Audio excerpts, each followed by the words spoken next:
Ladies and gentlemen, please rise for our national anthem.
Good morning, everybody, and welcome to Today at the Races for this Sunday at Laurel Park. We're going to wrap up the weekend for you with an 8-race card, so a little change in some of our multiple race wagers, so pay attention to that. We'll keep you up to date with any of those changes, but alongside Dan Oman, Director of Communications, I'm Keith Houston, but we're looking forward to this. We had a little bit better value yesterday, not tremendous, but we saw with that off track, it was a muddy sealed surface yesterday.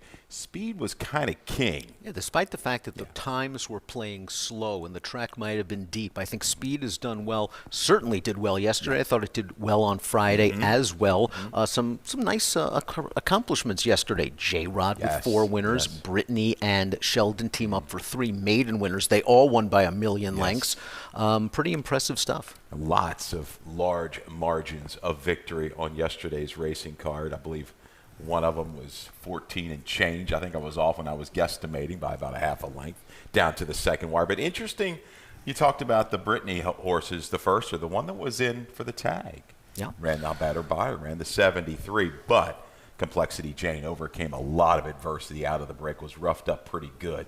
Sheldon did a great job settling and finding that inside seam. Yeah, Sheldon knew exactly what he had on Complexity Jane, so when the horse didn't break very well, it was simply a situation of getting her into her rhythm, and then she was very professional. She goes inside past a horse, moves to the outside, rockets past another horse, and then it was really simply a situation. Do I go out? Do I go in? He had the confidence in this inexperienced filly to go inside. She changed leads on cue. She finished up strong. Yeah, really, really good effort. Supreme Law right to the front again, another open length win. So let's take a look real quick at the weather outside and the track conditions if we can. That's great. Thank you, guys. Cloudy skies, a little chillier this morning, right? We're right around 30, 31 degrees. A little slight breeze out of the east at 4 miles an hour, though. The track, we're back to a fast surface today at Laurel Park. Looking forward to seeing how the track plays. Hoping it's a little bit fairer than it was the last couple of days with Speed, although I generally like to try to find speed horses. And again, John Piasek, our good friend who works for the RacingBiz.com, he pretty much correctly smoked out the bias after the first 4 races. He said key on Speed the rest of the way, and other than Complexity Jane, who you pretty much had to have in the Big 5, you had it. Yeah, no, that's great. And John does a great job along with Frank Vespi. Absolutely. They bring a lot of great information there at the Racing Biz. Pay attention because they do their homework. They do an awesome job day in and day out. They sniff out some good stories, some features. Appreciate having them on board here at Laurel Park and the Mid-Atlantic region. So let's get to race 1. We're going to kick this race off with a shorter field. Only 5 horses. We scratched the 6, Milo, and we scratched the 7, Rapidity, a horse I was going to use into the mix, but leaves us with 5. We're going to go 3/4 of a mile, 40,000, 9 winners at 2 in life. It kicks off the early value pick 5 at that 12% takeout, 50-cent minimum wager. Good handle again yesterday on this wager. We keep it rolling. I've got a ticket pretty cheap when you really break it down. An $18 ticket, and I've race 2. I could have gone all or I go 1, and looks to me like this one horse is going to be all or nothing, changing surfaces. So I'm going to start you out though in race 1 with the 2, 3, and 4. A little value with the 3, Joe the Jet, singling Empire's Treat for trainer Elliott Sullivan, trying to get on the board here in Maryland with J. Rod. Race 3, 2 and the 5. Johnny French Fry, My Mamba, maybe to pick it up if things go fast and furious up front. Race 4, the 2, the 3, the 5. Wampy's a horse we're going to get to, that 4-year-old filly from Michael Gorman. Let's wrap it up. 2 deep in the 5th. Capcom and Hagrid's Flame.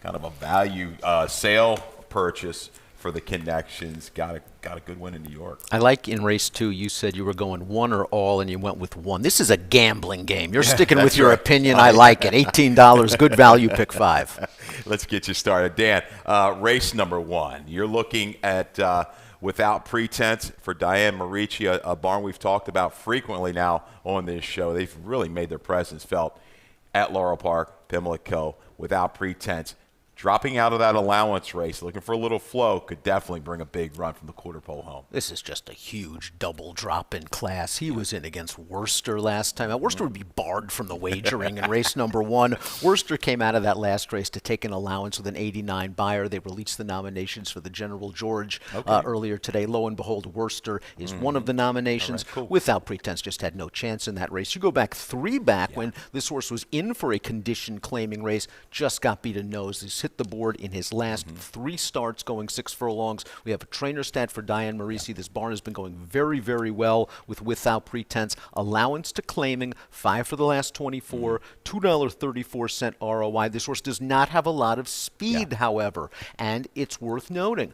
With the scratches, we've got a short field. I expect the pace to be slow. It's up to the X-Man to keep Without Pretense at least in range. And that speed, I think, is going to be provided from horses maybe to the outside. Yes. The 4 Betta Go Go Go and the 5 Guardian Prince. You do have the 4 in the mix, a little bit lower in your selections. I got this one a little bit higher with JG Torrealba. Let's take a little video spotlight of Betta Go Go Go, and this is a couple races back here in Maryland. Yeah, this was a pretty good performance for Betta Go Go Go, prompting this pace on the outside. He's going to make a very strong run to look like he's going to just put this field away. He makes the lead turning into the stretch, and he just couldn't seal the deal against a very sharp horse, Massacato, who would come back to win his next start. This was a promising effort for Betta Go Go Go, and then they tried a tougher spot last time out at Aqueduct. He was actually favored in that race, and just watching the races in New York that week, it seemed like the inside was the place to be. This horse was in the pocket, but then got to the outside, and I think on the deeper footing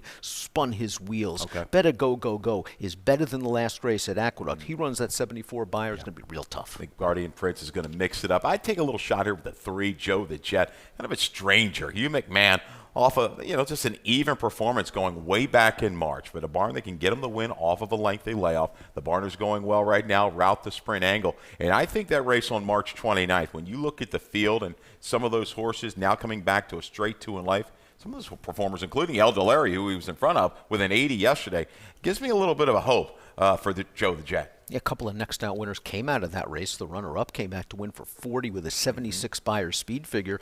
Hugh McMahon does a very good job off of long layoffs, and he's been on a roll lately. Joe the Jet is a very interesting horse because I think you could argue he is the most upside of anyone in this race. We've seen the best probably from Betta Go Go Go and Guardian Prince and Without Pretense and Great Heavens, horses that have run 20 times. We may not have seen Joe the Jet's best. Yeah, you're going to, exactly. I'm looking for a horse just to kind of jump up, well prepped here from McMahon. Great Heavens is a horse you're going to throw in here. Another one making that move from allowance down to attack, this time for trainer Tim Keefe. Looks like he's racing himself back into shape. 3rd start off a fairly significant layoff and was behind the 3 favorites last time out. The winner coming out of that race to win an allowance at Charlestown with an 80. I believe Full Irish has also been nominated to the General George. So Great Heavens just really fits in this spot. Similar situation Without Pretense. Forrest has got to get him into the race. Okay, there you go. 2-1-5-4 for Dan in the open. I go 3-4-2-1. A little shot there with Joe the Jet. Let's look at race 2. Race 2, we've got a field of 7.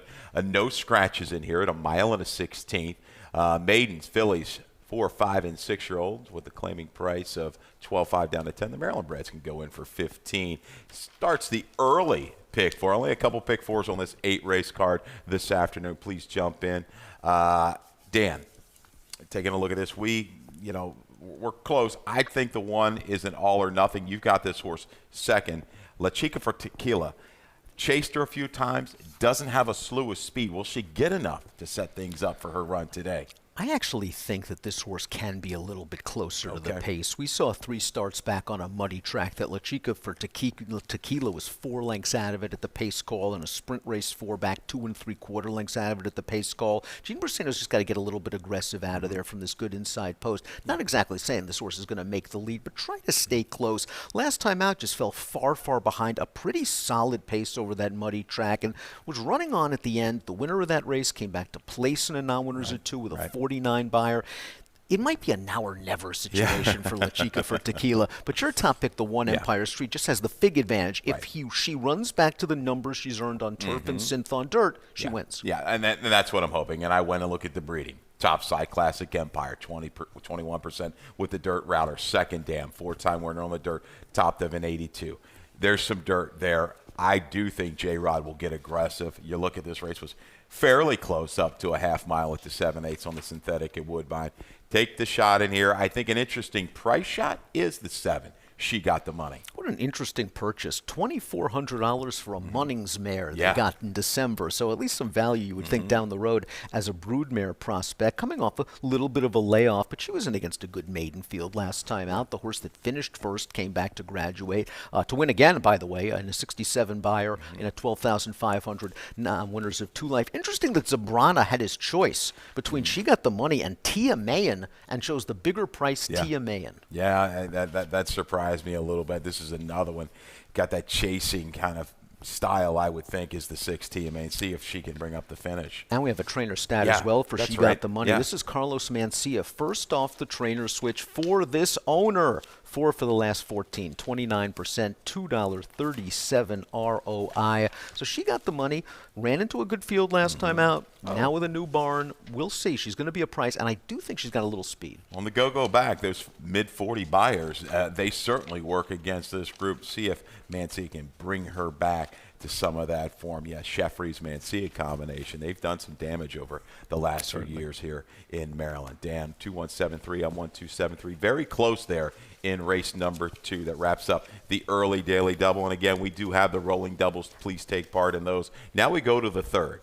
Third race, a couple scratches. This starts the Chesapeake Pick 6, but we're going to look at this field real quick. Scratch the 1 P Money, a key scratch out of race number 3. Also scratch the 6 Bargaining Power was going to be some of that speed. This is a claimer, 75. Again, Chesapeake Pick 6 starts now in race 3 with this 8-race card today at Laurel Park. 20-cent minimum jackpot wager.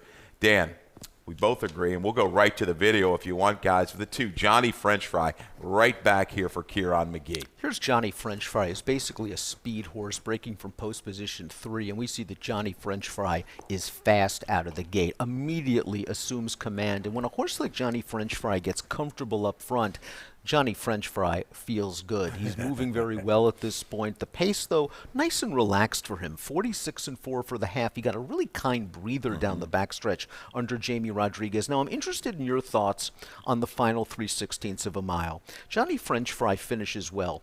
I don't seem to recall him flashing his tail like he did in this race. Interesting, yeah. It's just, you're going to see right here. Jamie pops him here. There's the tail. Now Jamie's going to, I think, pop him one more time.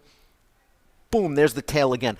It's usually a sign that maybe the horse is just not feeling it or not feeling good, but he certainly looked good on the track that day. That's my one little knock against Johnny French Fry. I do think he's the controlling speed, and when you look at Kieran's numbers with last out winners, 42%, $3.03 ROI, it kind of allays a lot of fears. That's true. That's true. He outran, too. There was some faster, what I thought might have been a little bit faster horses than him through that first 1/8 of a mile, 1/4 of a mile in that race, and he did it. He was able to slow it down to that 23 opening quarter, and it was ball game. Oh, yeah. Lights out, 1, 2, 3. It was over for Johnny French Fry. Now, that being said, draws inside. He's got to go. He's got to kind of go, and he's got a horse. Big Hambone can be a nuisance for probably a half mile, maybe a little further. And you've got a horse to the outside, just to the outside of Johnny French Fry in the 3.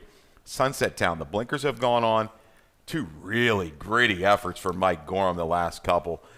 There could be some mixing up going on the front end here in race number 3 at the 5.5 furlong distance. In many ways, Sunset Town is the key to this race because the blinkers have just brought out this newfound speed. And if he goes after Johnny French Fry along with Big Hambone, all of a sudden it could set things up for the closers. I do still think that Johnny French Fry is the speed of the speed. Sunset Town did get a nice win last time out, flopped leads a couple of times in the stretch, but was very, very game to deny a couple of closers. He had to work hard the second part of that race against Pudge Boy Palace, who was a big long shot and pushed them outside. Yeah, jumping into the open condition here, open company, I should say, is Sunset Down. I think the 5 Mamba is moving in the right direction. Out of some of these tougher races, B West, Irish Warlock, Celtic Contender, just a few further down on the page.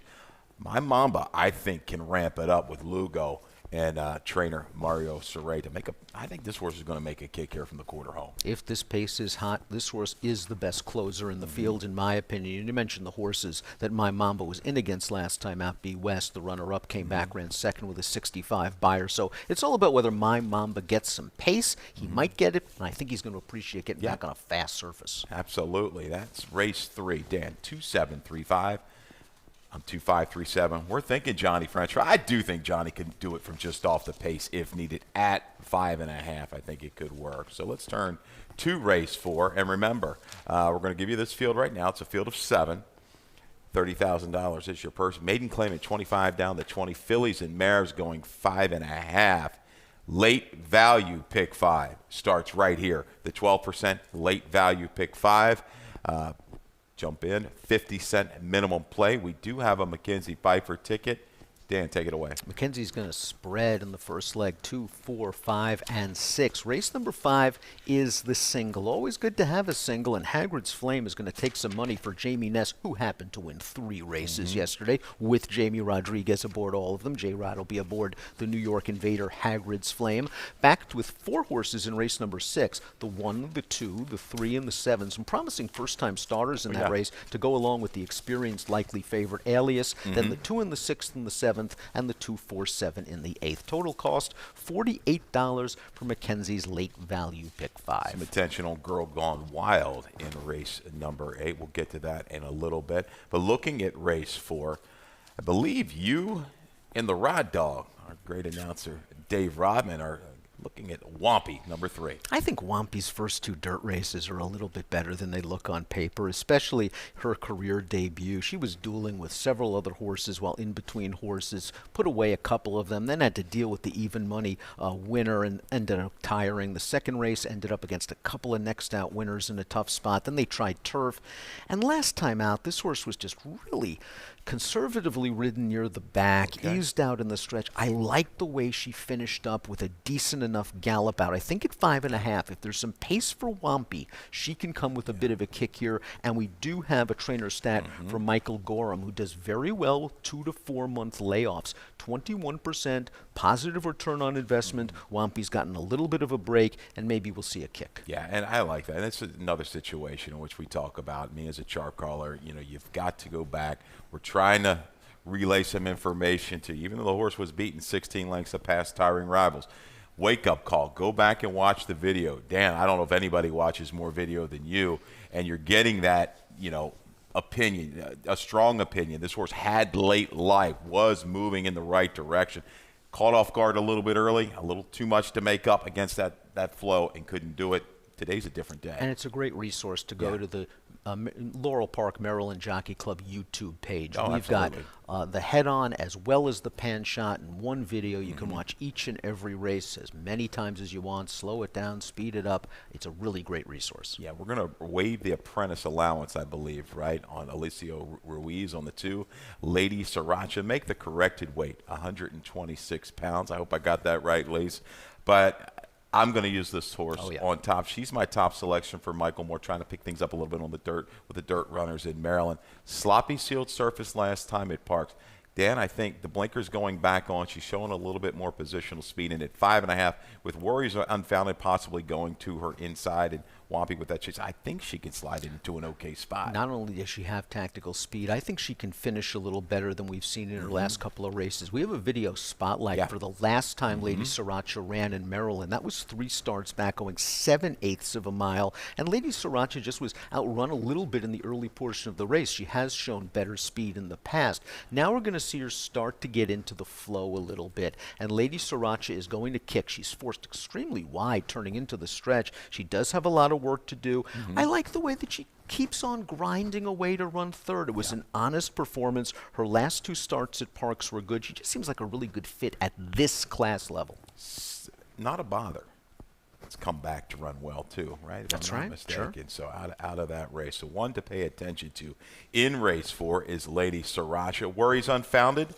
Off a little break, hasn't been seen since the middle of November for Mike Juralis, Mark Lapidus, a owner-trainer combo, have done quite well over the years here in the Mid-Atlantic region. Do you think, from the inside, it's a gotta-go situation? Oh, I think this horse has to go, and I think the 4 Drifting also has shown some good early speed, chasing a pretty fast one in Big Earn last time out. Maybe Drifting can get to the front, but I do think Worries Unfounded has to go. Got hooked up in a speed duel last time out with a 6-1 shot that ended up faltering to finish last. Worries Unfounded at least held on to finish third, so it's a situation. She won the duel, she lost the war. The horse she dueled with actually then went down to Gulfstream in the Tapeta and ran second with a 58 buyer. So Worries Unfounded perhaps a little bit better than she looks on paper. And she's run well on dirt, albeit against maybe weaker at Colonial in her second lifetime start. Another off the freshening here in race 4, I think, is a player. 7-2 on the morning line, the 5. Lady Limoncello for Lacey Gaudette. Turf to dirt angle. J-Rod gets the mount. It's a big call. I think that J-Rod takes the mount. This horse only raced once on dirt and just happened to catch a runaway winner that was in excellent form. A horse that came back in a very next start, won a first-level allowance with a 61 buyer. Lady Limoncello ran on turf in the last 2 races. The concern is obviously the layoff. This horse was entered in July, was scratched, and we haven't seen her since. But I do trust Lacey off layoffs, and I think Lady Limoncello has shown at least the versatility, speed on turf, off the pace on dirt, that J-Rod will figure out a trip. Yeah, I think she can make a run from off of it. You got Big Earn in here that's going to be going towards the front. I think Granuel, the outside, is another one that's going to be sending and showing speed. Settle, relax, make a run here with the 5. Lady Limoncello off the break. That's the first 4. We're going to come back. We're going to, after this commercial break, take a look at the late pick 4 on this Sunday card at Laurel Park. Baltimore! To the city of Baltimore, to all the fans watching around the world, riders up! They're off in the Preakness. All eyes of the world will be on Baltimore. They're head and head. Seabiscuit leads by a length. Seabiscuit is the winner. And it was a powerhouse race again by the big, strong Secretariat. Sunday Silence takes the lead in the quarter pole. American Barrow, phenomenal in the Preakness. And the filly did it! Rachel Alexandra!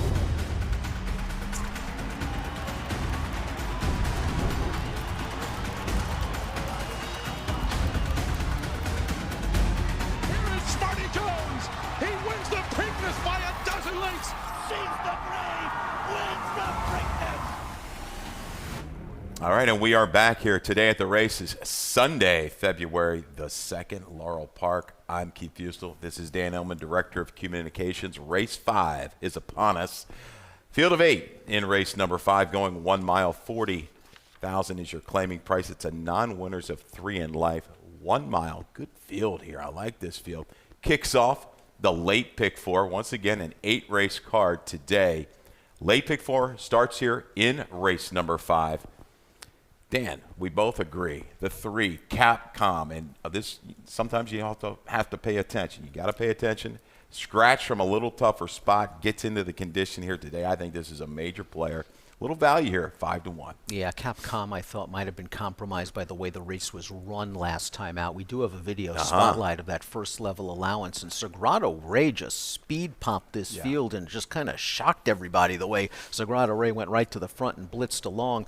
Capcom right here has to get into this race at the 3/8 pole with a 4-wide move and is losing just a lot of ground at this juncture. The good news for Capcom is this is a prolonged bid. He is losing ground ground. He's actually going to be 5 wide at the quarter pole turning into the stretch, and he's going to keep chugging on. Segurato Rey is in very good form right now. He came back to finish third with a 75 Beyer speed figure. I like that Capcom, after losing that ground, is still chugging along to finish third. It was a good effort. Maybe he can save a little bit more ground here, breaking from post 3. I don't think anybody's going to get away that far today in race number 5. I do think he gets a little bit closer by mid-turn at this one-turn mile. You're talking about key horses. War Master came back to run well, I believe second the other day. The numbers hold. He's knocking on the door. He's 0 for 6 at the one-turn mile, but 3 seconds and a third. I think he gets good po, brings a finish here today for Troy Singh and jockey Johan Rosado. Hagrid's Flame, you're talking about making some money real quick, doing the right thing. How about this one? Claim off the digital sale for Ness and Company. Take this horse for $25,000. They run him in New York in a $76,000 purse, and let's see what Hagrid's Flame was able to do against those New York breds. We're going to watch the start here because Hagrid's Flame, you know, is a kind of horse that breaks okay in his races. He didn't break sharp in this start. He kind of, I like the lost rear footing start comment in the short comments. And Hagrid's Flame's got some work to do. Now, I thought the pace in this mile and an eighth race was good for Hagrid's Flame, but he has some work to do here inside the 5/16 pole. And once Hagrid's Flame gets to the outside, he just rolls by these horses and earns a career best 83 Beyer speed figure. He seems to fit the Ness program very well. I was a little surprised to see Hagrid's Flame in this spot being offered for 40 because they still have one rich New York bred allowance condition available, but I'm not going to quest Jamie. They've already made out with this horse. If someone wants 40, he could win and get the 40. That's a pretty nice return on investment. Really like that sustained run because he was under pressure into the far turn, was able to worked outward, and then just kept grinding and grinding to win. Going away, Concrete Phase, you're going to throw the filly in here against the boys. Kind of an interesting spot, don't you think, for Concrete Phase, who I thought ran quite well against the girls last time out. You remember that race was won by Ballantyne, who was able to save ground off of a very slow pace and sprint on home. Conversely, Concrete Phase had to take the long way around, and it was the long stretch of the mile run. And I think the ground loss contributed to Concrete Phase getting beat a nose that day. This is a little bit of a step up in class, obviously, against the boys, and some pretty good ones. But I think she's in sneaky good form, and that last figure's okay. The figure is in range. Is it good enough? I don't know. And again, maybe I'd like her a little bit better against the girls right back off of that number. But respect her recent improvement. I mean, she's held pretty good form of late, so I do think she can ramp it up from the back of the pack. Whiskey in the Jarro as a user. Another one could be pace dependent here in race 5. But has faced the right kind coming out of that stakes race. The Jennings, no real shot there. Couldn't get it going at a big number. A little more realistic here today in race 5. I have a lot of respect for Whiskey in the Jarro, and I think just getting Lasix back on is going to help. It's interesting Weston Hamilton had his choice, Whiskey in the Jarro, Wine Collector. He jumps to Wine Collector, and Wine Collector could be a key horse in here because he has back class, and most importantly, he has speed. And I don't think there is an abundance of speed in this race. Perhaps Hamilton and Wine Collector, can get a little bit brave up front. You talk about the lack of speed. I'm going to toss in a price at a 15-1 morning line. We saw Jadiel Zambrana do this with a Hugh McMahon horse the other day. Take the initiative and go. Formal Affair has shown speed in the past. You've got to go back to Pimlico on that muddy sealed surface back in May. But mix it up on the front end with some pretty good horses. Hampered by really tough posts. 9 posts the last couple times going a mile and a 16th.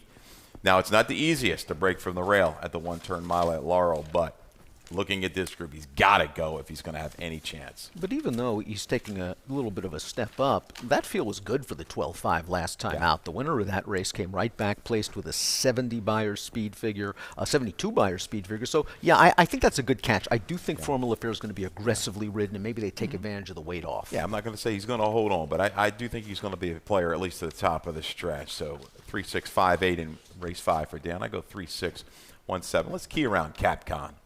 See if that one can get it done here today. Let's turn to race 6. Race 6, late pick 3 action. There's your field. Jackpot Super High 5 as well. Everybody stays. It's a field of 9. All eyes on the 1. It looks like 7-5 on the morning line.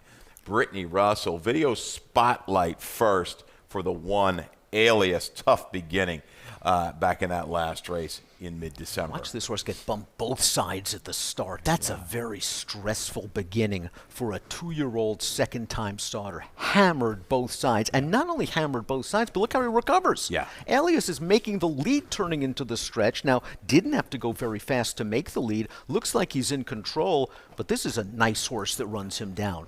Pay Billy's 15-1 in this race. Don't be fooled by that price, because Pay Billy came right back in a first-level allowance race and won with an 81 buyer speed figure. This is a good effort for Alias, who in his career debut, I think, was out for the experience in New York. Seemed a little bit green, was near the back of the pack. They let him finish up on his own. Like that he showed a lot of speed second time out. Look at Brittany. 6 for the last 18 with non-debut runners, first-time Lasix, the experienced horses, and a positive ROI. Have to think this horse is going to be up close to the pace from the rail. Absolutely. Can sit if needed, as evidence in that debut run. A little experience, a little go-round, was set down late after that early trouble to finish up behind a horse that came back to run second with a good number behind Studley Do Right in his stakes up there in New York. So, yeah, Alias, an awfully short number. So if we're looking for value, Dan, I look at the 7 Change My World. This is a horse I liked last time, trained by Mary Epler.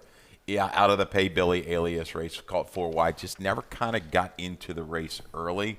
Seeing the way the track played yesterday, I want this horse up to the front, but he did show a turn of foot multiple times in debut November the 16th. Now we've got blinkers, we've got Lasix. Mary goes hunting. J-Rod, that's always a tell. She'll when she goes towards these top riders, pay attention. I think this horse has a lot of talent out of a winning quality family. To me, this is the most interesting horse in the race that you smoked out, because you're absolutely right. This horse showed gears in his debut. He's a pretty big horse, so you would think maybe his debut he would need a learning experience. He bobbles leaving the start. He's in a bit tight on the far turn. I have him bumped hard in between rivals while 3 wide and upper stretch, and he only gets beat 3 lengths. Now Lasix, now blinkers, now J-Rod. He could be sitting in a prime spot and tracking from the outside. Yeah, you mentioned earlier in the show, Dan, a couple firsters in here to maybe give some look to. They could be any kind. You like the 2 here. Annihilate them for Jerry Robb. Nice pedigrees by Good Magic. He sold for $20,000 as a short yearling, then sold up for $60,000 as a yearling. The second dam was a graded stakes-winning dirt sprinter named Sweet Aspen. So this horse is bred for speed both times. We know Jerry Robb can pop with a first-time starter. And the 6, Chase the Dream, 20-1 on the morning line for Mario Saray. An $8,000 yearling that sold up for $35,000. Now this horse has a turfy pedigree, a half to a stakes place turf sprinter in Ireland. The dam's a half to an Epsom Derby winner. So maybe we chase the dream down the road when this horse switches to turf for Mario Saray. But there are some interesting workouts on display. I'd like to see this horse maybe come with a late run, perhaps get a piece run 3rd or 4th, nice gallop out, and we wait for grass season. I think Gucci Vision of 5, I don't have into the mix. Another one you talk about the first is By Violence, one that can get you a win early type. Bottom side mare, 3 for 11 all turf. Lone Sib, though, 2 for 2 on the turf, but close 4th in debut at Keeneland, I believe, down in Kentucky, one of those 2-year-old races.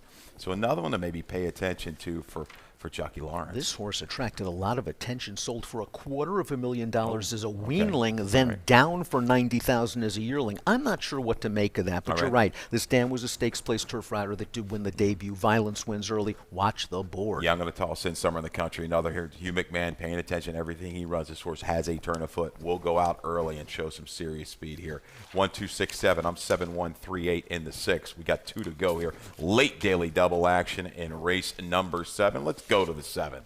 6 furlongs, 3-year-old fillies. This is the claiming category. $40,000 is your claiming price. Yeah, field of 7 here. 9-5 morning line favorite. Field of Roses, eccentric, 2-1 on the line. Field of Roses, video spotlight horse, and your top selection, Dan Illman. We're going to learn a lot about Field of Roses in this race, because this is a maiden special at Charlestown, going 4.5 furlongs. Was involved with a couple of other horses. Takes over the lead with ease here, inside the quarter pole and at the 3/16, and goes about his business. You'll see that the jock's asking for a little bit of run till about the 16th pole, and then gears down Field of Roses. The 3rd place finisher from this race did come back to win by 5 yesterday at Charlestown. Charlestown. So that's a good sign. But Field of Roses is just cruising under the wire. It's a completely different story today, going 4.5 to 6, moving from Charlestown to Laurel. But it is Anthony Farrier who has been on a roll, 16 for 48, 246 ROI. It's odd that when Farrier reaches out to J-Rod, they don't win very often. That is. I'm just going to trust the overall record for both of them. That is very, very interesting. And looking a little bit deeper within that family, some of the Sibs, they've gone on and handled a little bit more ground. So that gives me a little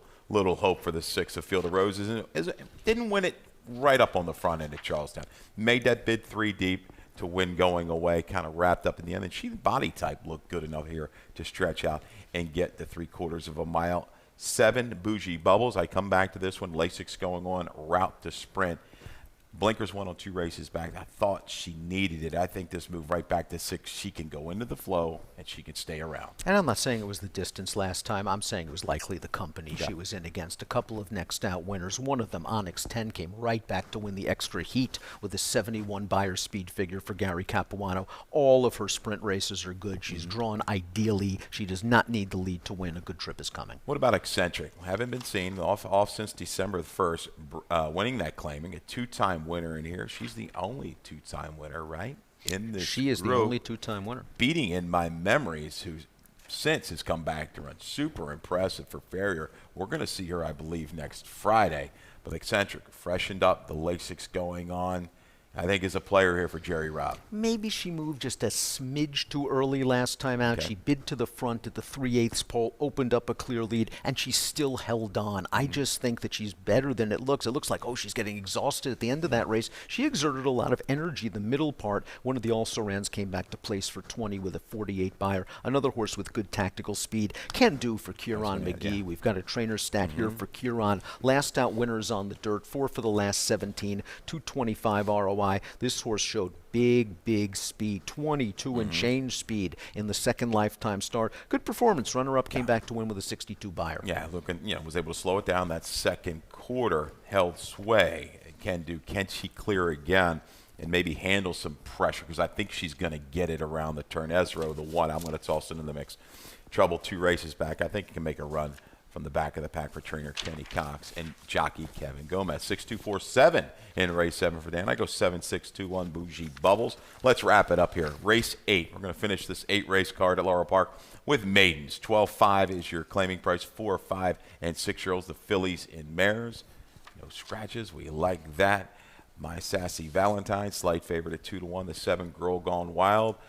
First off, the claim for Kieran McGee. I liked Girl Gone Wild debut. I know that she finished behind a couple of horses in this race, but Kieran doesn't win a lot first time out. He likes to give them a race or two before they find their best stride. Actually, off the Robbie Bales claim. Right. Kieran's second time out does very, very well. Girl Gone Wild just sort of inside advance, split rivals, finished up well, good gallop out. To me, it was a promising enough debut where maybe if Robbie Bales didn't have Girl Gone Wild completely fit, I think she's going to be plenty fit first time for Kieran. Yeah, and talking about the stat, did we have a stat Yes, for that we do. one? Yeah, if we can show that, that's great. Thank you. Kieran McGee, first after the claim. 3 for the last 10, 30% with an RR of 250. And one thing I've noticed in the past, he hadn't done the greatest of work with the maidens off the claim, the maiden claimers. Recently, much better. It's an improved stat, much improved stat for trainer Kieran McGee, looking for Girl Gone Wild to make that run from off the pace. I think the flow in this race is going to go through My Sassy Valentine. I think Lopez gets aggressive here for Charles Rock. Oh, it's a Torrey Alba and goes and sends. Good catch. Thank you. No, My Sassy Valentine just fits beautifully at this level. Speed does so well in these maiden claiming races. This horse has hit the board in her last 3 starts on dirt. It was interesting that on the original overnight, Weston Hamilton had his choice, My Sassy Valentine and the newly claimed Third Tuesday, and goes for the bigger price horse. But you're getting Torrey Alba, you're getting speed, and you're getting a consistent horse that shows up every single time. What do you think about this firster? I know you don't have this one into the mix, though. It's a 4-year-old, a little late to the race. It's Chestnut Filly for Damon Dilla, Tavico, Louis Rico. I think you have to pay a little attention. It's kind of pedestrian-like works, but the Uncle Lino always kind of reaches out and grabs me a little bit, a high percentage first outside. Uncle Lino wins high percentage of first-time starters. Just Damon's had no luck with these firsters drawing the rail again with Maybe May, which means that Maybe May's got to break, and if Maybe May doesn't break, like a lot of these inexperienced horses do going first, breaking from the rail, then you get shuffled back. So we're going to need to see some speed, I think, from Maybe May, but she's got a nice foundation. I've seen patience pay off for Damon with some of these firsters on the go back. Maybe this one can pick it up, Maybe May. From the inside with Jadiel Zambrana. Anybody else you want to talk about? Well, Sippin' Time, I mean, she's been a career maiden. She's lost 18 times already, but she finished ahead of 3 of these horses last time out, including My Sassy Valentine, including Girl Gone Wild. And if there is some pace, Sippin' Time's going to come with a kick. Had a little trouble last time as well. Was able to kind of navigate through that. Works through some traffic to get up for the place. An okay number at 6-1. Wrapping things up, Dan, 7-4-2-6 in race 8. I go 4-7-1-2. My Sassy Valentine trying to get out to the front and keep on going. Best play time, best value play, best bet time. I go a little bit of value here for the bougie bubbles. Race 7, number 7, Hugh McMahon, shortening up a mile and 16th, back to the sprint. Third time blinkers, get to the front, battle. I think she can take the pressure. She's got fight. She stays around here at the 3/4. Dropping class works for bougie bubbles. I'm hoping for a little bit of a barbecue to set things up for Wampy in race number 4, the number 3. She needs a little bit of pace up, but there's speed in here, and I think Wampy's just a little bit better than Wampy looks on paper. I'm expecting Wampy to come with a kick, hopefully close to that 6-1. I like that. I like that 6-1. Dan, thanks again as always. 25 minutes until post time. That'll wrap things up for today at the races on this Sunday card. Best of luck, everybody. Up to Dave Robin for some scratches and changes. Good luck.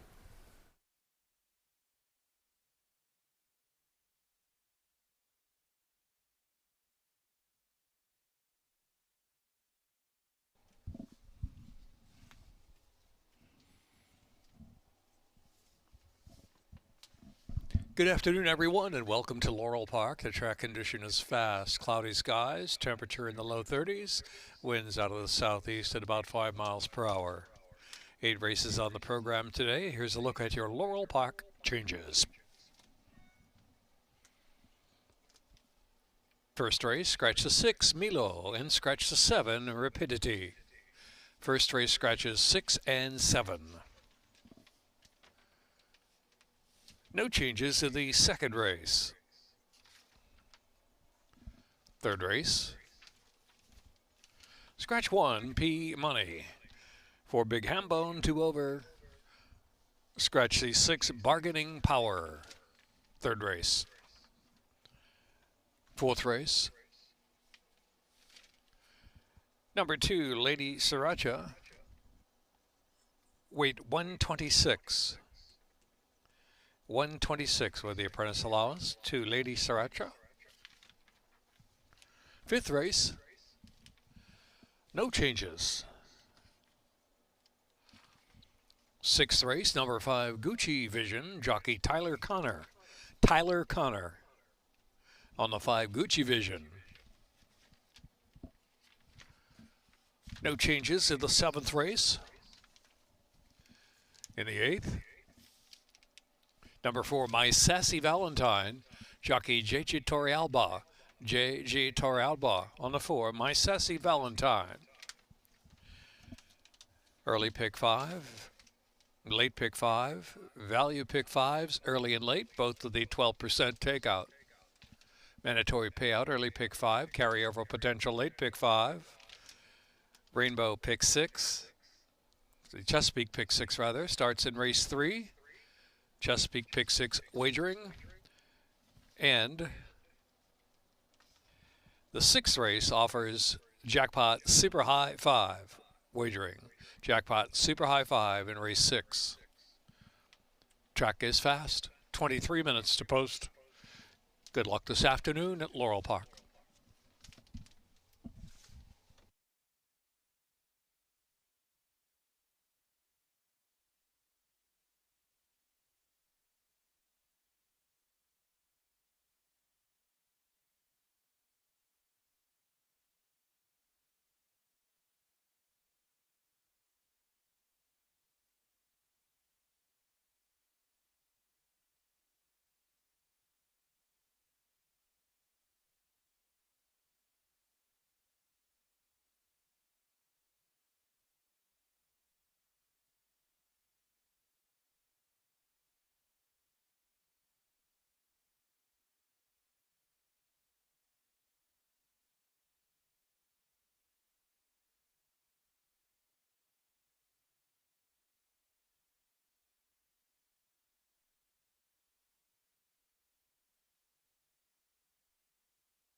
Late scratch in the third race for Big Hambone.